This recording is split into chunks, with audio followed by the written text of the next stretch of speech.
मुद्दा दिख रहा है। लेकिन रुबिका, अगर बात की जाए लोकसभा में जो कांग्रेस के नेता हैं अधीर रंजन चौधरी, उनकी तरफ से अगर इस तरह का मौका बीजेपी को दिया जाता है तो ये इसके मायने क्या निकलते हैं? अच्छा, हुआ ये है, अब मैं जरा दर्शकों को बता दूं आयुष कि प्रधानमंत्री नरेंद्र मोदी वहां संसद में मौजूद थे। अधीर रंजन चौधरी ने अंधा राजा धृतराष्ट्र और उसके बाद ये कहा कि जहां का राजा अंधा होता है, धृतराष्ट्र की तरह होता है, वहां द्रौपदी का चीरहरण होता है। और उसके बाद जब इस तरीके की बातें हुई, प्रधानमंत्री नरेंद्र मोदी अपनी सीट से उठे और उसके बाद अपने ऑफिस में चले गए, मतलब वो जो इलाका जहां पर संसद में उनका ऑफिस है वहां पर चले गए और वहीं पर बाकी तमाम मंत्रियों के साथ प्रधानमंत्री नरेंद्र मोदी अब डिस्कशन करने लगे हैं। और अभी अधीर रंजन चौधरी के स्पीच के हिस्से को लेकर कार्रवाई की मांग बीजेपी के तमाम सांसद कर रहे हैं। लेकिन इस वक्त संसद में प्रधानमंत्री को जब बोलना था, अधीर रंजन चौधरी के स्पीच के बाद ऐसा हंगामा शुरू हुआ कि खुद प्रधानमंत्री नरेंद्र मोदी सदन से उठकर बाहर चले गए हैं। और अभी इसी मसले को लेकर वहां पर हो सकता है, जैसा पहले मैंने कहा था कि कोई पर्सनल स्पीकर को लेकर चर्चा हो, ऐसा लगता नहीं है। लेकिन अभी हमें जानकारी ये मिली और सूत्र ये बता रहे हैं कि पीएम संसद से उठकर चले गए जब अधीर रंजन चौधरी ने इन शब्दों, अमर्यादित अभद्र शब्दों का इस्तेमाल किया है देश के मुखिया के लिए, और वो भी सदन के पटल से, जहां वो ये कह रहे हैं कि अगर किसी इलाके का राजा अंधा होता है तो द्रौपदी का चीरहरण होता है। इससे पहले राहुल गांधी के भारत माता के स्टेटमेंट को लेकर भी बहुत हंगामा हुआ। इसीलिए बार बार कहा जा रहा है कि इतना सुनहरा मौका अगर आप अपनी शब्दावली और अपने आक्रोश में मर्यादा को पार करते हुए खो देंगे तो देश की जनता तो देख ही रही है आयुष। बिल्कुल, और राहुल गांधी की तरफ से भी जब रावण जैसे शब्दों का इस्तेमाल किया गया था कंपैरिजन करके, उस वक्त भी स्पीकर की तरफ से उसको लेकर आपत्ति जाहिर की गई थी। एक बड़ा मौका था, लेकिन इसके बावजूद पहले राहुल गांधी की तरफ से चूक और नेता सदन जो कांग्रेस के उनकी तरफ से ये बड़ी चूक को कैसे आप देख रही हैं, और क्या इसको लेकर भी बीजेपी आक्रामक रहेगी? क्योंकि हमने देखा कि जैसे ही स्पीच शुरू हुई स्मृति ईरानी को उन्होंने वही मुद्दा जो राहुल गांधी की तरफ से भारत माता की बात कही गई थी उसी को लेकर हमला बोला था। नहीं, आप सही कह रहे हैं। ये देखिए, बड़े बड़े पत्रकार कल सदन में राहुल गांधी क्या बोलते हैं, क्या उनका टेनर होता है, टोन और टेनर होता है, किस तरीके से वो अपनी बात रखते हैं। क्योंकि मत भूलिए वो 5-6 महीने सदन के बाहर रहे हैं, उनके ऊपर से वो जो एमपी का तमगा है वो छीन लिया गया था। उसके बाद इस पूरे फैसले पर रोक लगा दी सुप्रीम कोर्ट ने, और everybody was looking at it ऐसे कि ये कमबैक होगा और राहुल गांधी जब आएंगे तो एकदम धार के साथ अपनी बात रखने वाले हैं। और ऐसा नहीं है कि उनमें धार नजर नहीं आई आयुष, बिल्कुल वो पूरी धार के साथ बोले हैं, भावना के साथ बोले हैं। उन्होंने कहा मैं आज दिमाग से बात नहीं करूंगा, मैं तो दिल से बात करूंगा। उसके बाद उन्होंने तीखे प्रहार किए हैं सरकार पर। लेकिन वो जो आप जब आप सदन में किसी नेता को बोलते हुए देखते हैं आयुष, तो जो एक आम वोटर है जिसको नहीं पता है, अभी उसने डिसाइड नहीं किया है कि उसे राहुल गांधी को वोट करना है कि नरेंद्र मोदी को वोट करना है, तो वो फिर तौलने की कोशिश करता है कि इसने बोला तो क्या बोला, कि बोला, इन पर बोला, और कौन कौन से फैक्ट्स और फिगर्स रख के बोला, इसकी तैयारी कैसी थी। और ये चीज़ सिर्फ एक लीडर पर नहीं है कि लीडर ऑफ ऑपोजिशन, हालांकि ये जो सीट है या ये जो जिम्मेदारी है वो किसी के पास नहीं, इतनी संख्या बल है नहीं, लेकिन फिर भी कि भाई अगर लीडर ऑफ ऑपोजिशन बोल रहा है, ऑपोजिशन का एक बड़ा चेहरा बोल रहा है तो कैसे बोल रहा है, और अगर उसका जवाब दे रहा है देश का मुखिया तो कैसे दे रहा है। एक एक चीज़, एक एक शब्द जो चुने जाते हैं आयुष, उस पर लोगों की नज़र होती है। आपकी बॉडी लैंग्वेज कैसी है। अब वो फ्लाइंग केस आपने दे दिया, हालांकि वो कथित फ्लाइंग केस कहा जा रहा है। प्रियंका चतुर्वेदी कह रही है हाँ तो क्या बड़ी बात हो गई। हेमा मालिनी ने साइन तो किया है, पर वो कह रही भाई मैंने तो नहीं देखा उनको फ्लाइंग केस करते हुए।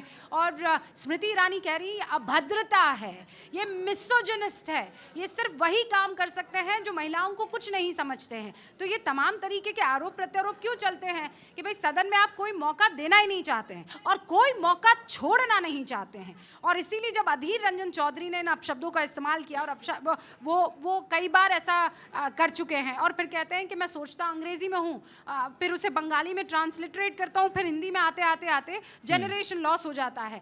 ये उन्होंने मुझे ऑफ द रिकॉर्ड भी एक दिन जब हम बात कर रहे थे, मतलब ऑन एयर नहीं थे, तब उन्होंने बताया था, ठीक है समझ में आता है, लेकिन ऐसा कैसे हो सकता है कि आप धृतराष्ट्र अंधा राजा, द्रौपदी का चीरहरण जैसे शब्दों का इस्तेमाल करें। और इसीलिए प्रधानमंत्री नरेंद्र मोदी ये हमें सूत्र बता रहे हैं कि सदन से उठकर चले गए हैं और इस वक्त एक बैठक चल रही है। और इसीलिए देखिए आप और मैं 4:07 हो गए हैं, अभी भी इस मसले पर चर्चा कर रहे हैं। रुबिका, यानी कि सिर्फ पिच तैयार नहीं है, कांग्रेस की तरफ से कुछ फुलटॉसस भी दे दिए गए, चाहे राहुल गांधी की भाषा में जो गलत शब्द थे या फिर अधीर रंजन चौधरी ने वही गलती आज दोहरा दी।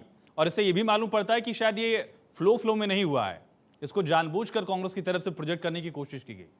यही तो कहते हैं ना आयुष, क्या कहते हैं, बीजेपी के तमाम सांसद हैं, बड़े लीडर्स हो गए, खुद नरेंद्र मोदी हो गए, ये क्या कहते हैं कि इनको ये जो आरोप लगाते हैं वो क्या कहते हैं कि आप पर्सनली मुझे नापसंद करते हैं, आपको मोदी से प्रॉब्लम है। और जब आप मुझे पर्सनली नापसंद करते हैं और मोदी को आप नापसंद करते हैं, तो अच्छी अच्छी नीतियां जो मेरे द्वारा लाई गई है, उनके द्वारा लाई गई है, आप उसको भी गलत साबित कर देते हैं। और आपके मन की वो उनका फेवरेट स्टेटमेंट है प्रधानमंत्री नरेंद्र मोदी का, वो अक्सर ये कहते हुए नजर आते हैं कि तुम मुझे गाली दो, मैं उसे गहना बना दूंगा।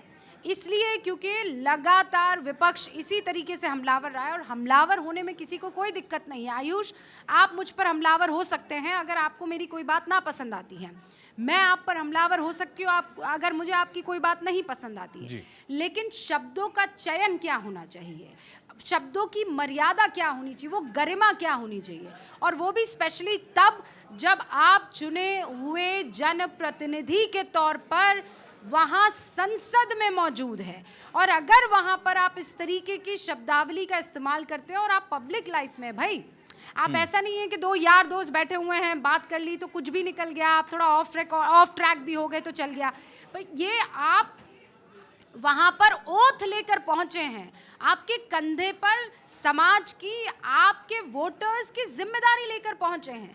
और अगर वहां पर आप इस तरीके के शब्दों का इस्तेमाल करते हैं तो फिर ये मौके के तौर पर आपके विरोधी लेंगे। और आप एक बहुत अच्छा मौका, ये हमारी संस्कृति रही नहीं है आयुष, जब आप लड़ते भी हैं तो उसमें ये तू तड़ाके नहीं होता, फिर कहा जाता है कि क्या आप लोग गली मोहल्ले की लड़ाइयाँ लेकर बैठ गए हैं।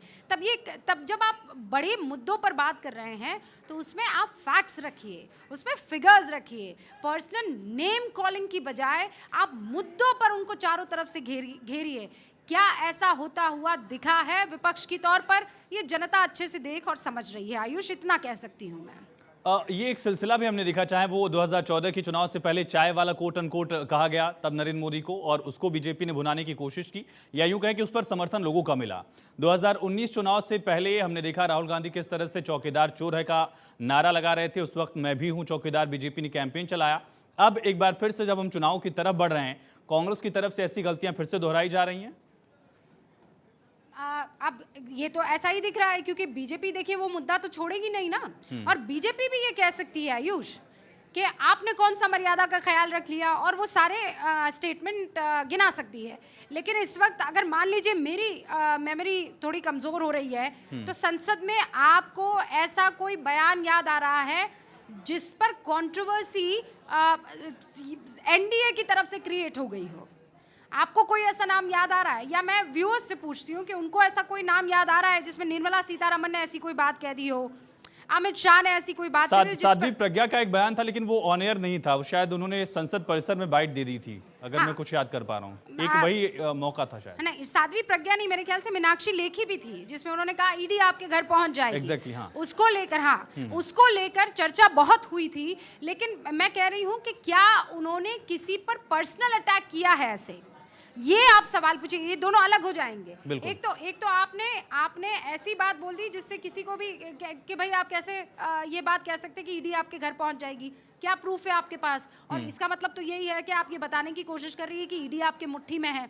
ये डिस्कशन है। दूसरी तरफ आप क्या सवाल पूछ रहे हैं कि शब्दों की मर्यादा का पालन करते हुए क्या विपक्ष के नेता नजर नहीं आए हैं? इस पर मेरा था कि दोनों तरफ से अगर होता तो क्या बाकी ऐसे नेता हमको याद पड़ रहे हैं? ऐसा कोई नेता को याद पड़ रहा है या व्यूअर्स को याद पड़ रहा है कि सोनिया गांधी या राहुल गांधी के बारे में ऐसी कोई बात कह दी हो या ज्योतिरादित्य सिंधिया भी आए, उन्होंने कोई बात कह दी हो, चिराग पासवान अभी कुछ देर पहले बोल रहे थे, अनुप्रिया पटेल ने भी अपनी बात रखी है, निर्मला सीतारमण ने अपनी बात रखी है। क्या आपको कंपेयर इस तरीके से करना होगा कि क्या इनमें से किसी ने ऐसा कोई शब्द का इस्तेमाल किया कि जिस पर वाकई स्पीकर के पास जाकर बोलना पड़ा हो कि सर देखिए ऐसे नहीं चल सकता है, ये हमेशा अपने शब्दों की गरिमा को तोड़ते हैं और इस तरीके से पर्सनल अटैक करते हैं। लेकिन इस केस में राहुल गांधी और अधीर रंजन चौधरी पर, राहुल गांधी ने देखिए मोदी पर पर्सनल अटैक नहीं किया है, लेकिन भारत माता की मणिपुर में हत्या और उसके बाद जो तालियां बजी है उससे लेकर हंगामा शुरू हुआ। स्मृति ईरानी क्या बोली कि मैंने पहली बार जिंदगी में ऐसा देखा है, और इतिहास में पहली बार ऐसा हुआ होगा कि भारत माता की हत्या का जिक्र हो रहा है और टेबल थपथपाई जा रही है और जोर जोर से तालियां बजाई जा रही है। और दूसरी तरफ अधीर रंजन चौधरी, धृतराष्ट्र और जब द्रौपदी का जिक्र करते हैं तो वो किसकी तरफ कैसा इशारा कर रहे हैं। अच्छा, राहुल गांधी ने भी मत भूलिए कहा था कि रावण सिर्फ 2 लोगों की सुनता था, और फिर उन्होंने कहा कि यहाँ भी ये 2 ही लोगों की सुनते हैं, अडानी और अमित शाह। बिल्कुल। हालांकि उस पर इतना हंगामा नहीं हुआ, लेकिन अधीर रंजन चौधरी के बयान पर जमकर हंगामा हो रहा है। और जो बीजेपी के सांसद है वो तो ये मांग कर रहे हैं कि स्पीच के हिस्से को कार्रवाई से सदन की हटा दिया जाए। लेकिन स्टिल अभी प्रधानमंत्री नरेंद्र मोदी सदन में नहीं आए हैं,